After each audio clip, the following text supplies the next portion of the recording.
দেশ বাংলাদেশ। বাংলাদেশ থেকে বহর বহর মিসাইল পাঠানো হচ্ছে ইরানের উদ্দেশ্যে। এমন মিসাইল চোখে দেখেনি বিশ্বের কোনো দেশ। বিশ্লেষকদের মতে এই মিসাইল বিশ্বের যে কোনো শক্তিশালী রাডার ফাঁকি দিতে সক্ষম। গোপন সূত্রে জানা গেছে, ইরানের সেনাপ্রধান গোপনে বাংলাদেশের সেনাপ্রধানকে SMS বার্তার মাধ্যমে জানিয়েছে তাদের নাকি এই হোলিস্টিক মিসাইল প্রয়োজন। আল্লাহু আকবার।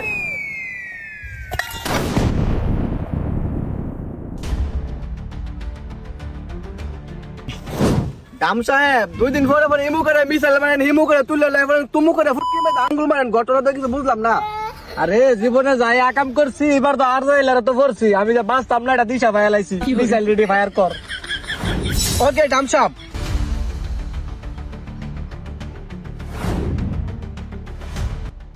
হ্যালো,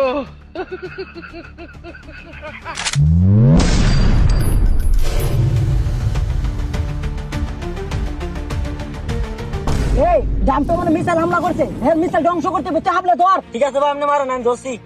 নারে তাকবীর, আল্লাহু আকবার। ইয়েস, আল্লাহু আকবার। ইয়াল্লাহ শুরু করো।